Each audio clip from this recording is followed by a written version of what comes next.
దేవునికి స్తోత్రం. దేవుని బిడ్డలారా, ఈ మధ్యాహ్న కాల సమయంలో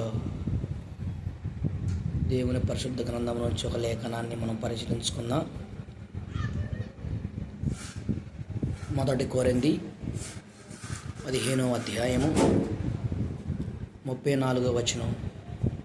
కొరింథీ సంఘానికి అపోస్తలుడైన పౌలు చెబుతున్న మాటలు: నీతి ప్రవర్తన గల వారై మేలుకొని పాపము చేయకుడి. ఏమన్నాడండి? నీతి ప్రవర్తన గల వారై మేలుకొని పాపము చేయవద్దన్నాడు. అన్నీ తెలుస్తున్నాయి మనకి. జ్ఞానం ఉంది, తెలివి ఉంది, బుద్ధి ఉంది, అన్నీ ఉన్నాయి, అన్నీ తెలుస్తున్నాయి. ఏది మంచో ఏది చెడో తెలియట్లేదా? ఈరోజు చూడండి దేవుని బిడ్డారా, నీతిని ఎంతగా సంపాదించుకోవాలంటే, నీతిని ఎంతగా సంపాదించుకుని నడవాలంటే, నీతి యందు మన విషయంలో మన కుటుంబంలో ఎన్ని కార్యక్రమాలు దేవుడు చేస్తాడో అటు నీతిని నువ్వేం చేస్తావంటే వదిలిపెట్టకుండా మెలుగుగా ఉండి పాపము చేయకుండా నువ్వు దూరం పోవాలి. పాపం అంటే నీకు తెలుసు. పాపం అంటే ఒక వ్యభిచారమో కాదు. పాపం అంటే చూడండి, నీ ప్రవర్తన, నీ ఆలోచన, నీ విధానం, నీ హృదయం, నీ తలంపులు, వాటిల్లోంచి వచ్చి ప్రతిదీ పాపమే. ఈరోజు ఏం చేయకూడదు, ఏం చేయాలో కూడా తెలిసిన వారు మనము. మరి ఏదన్నా చేసేటప్పుడు ఎందుకు మెలకువగా చేసినాక నువ్వు మెలకువగా ఉండా కూడా ఏం ప్రయోజనం లేదండి. నువ్వు చేయకముందే మెలకువగా ఉండాలి. ఇదిగో పాపం చేయడానికి నీ పాపం చేయడానికి నీ కాళ్ళు పరిగెడుతున్నాయి. నీ పాపం చేయడానికి నీ కాళ్ళు చూడండి పాపమై పరిగెడుతున్నాయి. నువ్వు జ్ఞాపకం చేసుకో, నీకు తెలుసు.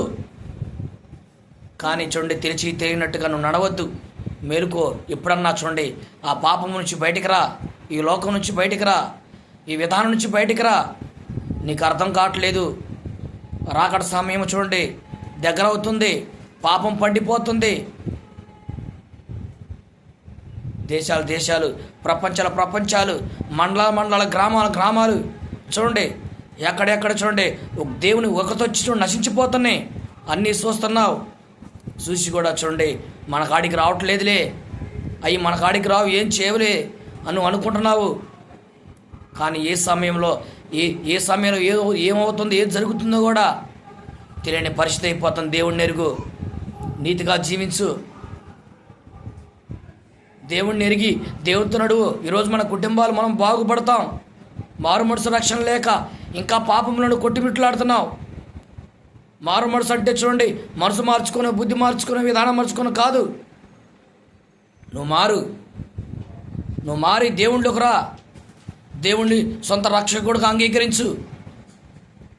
దేవుణ్ణి సొంత రక్షకుడిగా అంగీకరించి ఆయన తండ్రిగా స్వీకరించినట్లయితే నీలో ఉన్న ప్రతి పాపం, ప్రతి దుర్నీతిని దేవుడు కొట్టివేసి నిన్ను సంపూర్ణంగా చూడండి ఆయన ఎందుకు నడిపించుకుంటాడు. దేవుని బిడ్డలారా, ఈరోజు కరోనా వస్తుందంటే మెలుగుగా ఉంటున్నాం. ఇదిగో మన ఊరికి వరద వస్తుందంటే మెలుగుగా ఉంటున్నాం. మన ఊరికి సీఎం వస్తుందంటే ముందు నుంచే మెలుగుగా ఉంటున్నాం.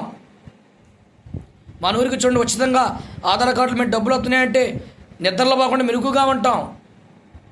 ఈ రోజు నువ్వు ఎందుకు మెలుగుగా ఉండలేదు? నువ్వు పాపం చేస్తున్నావని తెలుసు. ఎందుకు పాపములో పరిగెడుతున్నావు? ఎందుకు నువ్వు పాపములో ఉన్నావని తెలుసు. నువ్వు ఎందుకు ఇంకా పాపముగా ఎంచుకుంటున్నావు? నువ్వు అసలు మానేయాలి. మానేసుకొని తెలుసుకో, దేవుణ్ణి ఎరుగు, మారు మనసు పొందు. పాప క్షమాపణ నిమిత్తం మారు మనసు పొందితే దేవుని యందు నువ్వు చూడండి నేను సొంత రక్షకుడిగా అంగీకరించి పరలోక రాజ్యంలో నువ్వు ఉండగలుగుతావు. ఈ ప్రయాసం, ఈ పరుగులాట, ఈ పరిగెత్తానికి ఎందుకు? దేవుని రాజ్యానికి వెళ్ళటానికే, దేవునితో ఉండటానికే. మన కొరకు అనేక మంది హతసాక్షులు అయిపోయారు. మన కొరకు అనేక మంది ప్రాణాలు విడిచారు. మన కొరకు ఎంతోమంది తెగించబడ్డారు. ఈరోజు మనం ఇలా ఉన్నామంటే, ఇలా బ్రతుకుతున్నామంటే మన చేతిలో, ప్రతి ఒక్కరి చేతుల్లో బైబిల్ ఉందంటే ఆనాడు మన కొరకు చూడండి హతసాక్షులైన వారు చూడండి ప్రాణత్యాగాల వెనుక చూడండి ఎంతో చూడండి వాళ్ళ తన్నిత వాళ్ళ కృపను బట్టి ఈరోజు మనం ఇలాగ జీవించగలుగుతున్నాం. జ్ఞాపకం చేసుకోండి. నీతిగా యథార్థంగా జీవించడానికి ప్రయత్నించు. అమ్మా, దేవుడు చూడండి మన పట్ల ఎన్నో గొప్ప కార్యాలు చేశాడు. శ్రమల్లో, ఇబ్బందుల్లో, కష్టాల్లో దేవుడు నువ్వు పిలిచినప్పుడు వచ్చి నిన్ను బాగు చేసిన దేవుడిని ఎందుకు మళ్ళీ నీతి తప్పుతున్నావు? ఎందుకు పాపంలో పరిగెడుతున్నావు? ఈరోజు మనం చూడండి ఒక క్రైస్తవులే చూడండి మన సంఘంలో బైబిల్ పెట్టుకొని మన మందిరాలకు వెళ్తున్నాం, వాక్యాలు వింటున్నాం, కానీ అందుట్లో ఒక్కటైనా చూడండి మనం జ్ఞాపకం చేసుకుని పట్టుకుని నడవలేకపోతున్నాం. ఎందుకు? మాటి మాటికి లోకాన్ని తొంగి చూస్తున్నాం. ఏముంది ఈ లోకంలో? ఏమీ లేదు. నేత్రాశ, శరీరాశ, జీవమడమ్మం తప్ప దానివల్ల వచ్చిన ఏమీ లాభం లేదు.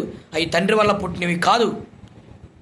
ఇదిగో చూడండి, ఈ లోకంలో వెలుగని సాతాను వచ్చి మనల్ని చూడండి ఈ లోకమని వెలుగుగా చూపిస్తున్నాడు.